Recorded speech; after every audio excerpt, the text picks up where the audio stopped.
போனவை நிம்மதியே இல்ல, டிப்ரெஷனா இருக்கு, ஒரே டிப்ரெஷனா இருக்கு. சூசைட் அட்டம் பண்ணி செத்து போயிருவேன். விட்டு என்ன விட்டு விழுந்து போச்சு, விழுந்து போச்சு. மாமா எங்க போய் எங்க தராவுறதா இருக்கோனியா? இன்னும் இங்க வந்து உட்கார்ந்துட்டு என்னவா?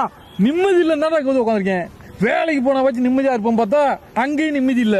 சரி வீட்டுக்கு வருவோமே, அங்கேயாச்சும் நிம்மதியா இருப்போம் பார்த்தா அங்கேயும் நிம்மதி இல்ல. சரி படுத்து தூங்குனா நிம்மதியா தூங்கிடலாம் பார்த்தா தூக்கமே வர மாட்டுது. என்னமா சொல்ற? 4-5 மணிக்கு தான் தூக்கம் வருது. அதுக்குள்ள கோழி கூவிடுது, வேலைக்கு கிளம்புற டைம் ஆகி போகுது. எம்முட்டு போதையை போட்டாலும் போதையே ஆக மாட்டுது. ஒரு மனுஷன் நிம்மதியா இருக்கிறதுக்கு எவ்வளவு கஷ்டப்படுறான் பார்த்தா. போதையை போட்டு படுத்து மட்டையானாலும் நிம்மதியா இருப்போம் பார்த்தா எம்பிட்டு குடிச்சாலும் போதையே ஆக மாட்டுது. அந்த டிப்ரெஷனுக்கு அதுக்கு அந்த போதையை பூரா இறக்கி விடுறது. டிப்ரெஷன் திண்டு விடுதா, சரக்கு பூரா குடிச்சு விடுது. டிப்ரெஷன் குடிச்சு விடுது. One man want peaceful, no peaceful. Where is peaceful life? எங்கடா பீஸ்ஃபுல்? எங்க தேடி போவேன் நானு? சரி ஒரு பார்க்ல போய் உட்காருவேன் பார்த்தா உனைய மாதிரி வானவில் தொல்லை இன்னைக்கு இருக்கு என்ன போட்டு. நான் தான் அங்க வந்து தனியா உட்காந்துருக்கேன். இங்க வந்து எதுக்கு என்னை உரைச்சி இப்படி உட்காந்துருக்க நீ? போ சொன்னீனே என்னை கொண்டு தரித்திரமே என் பக்கமே வராதா, ஓடிது.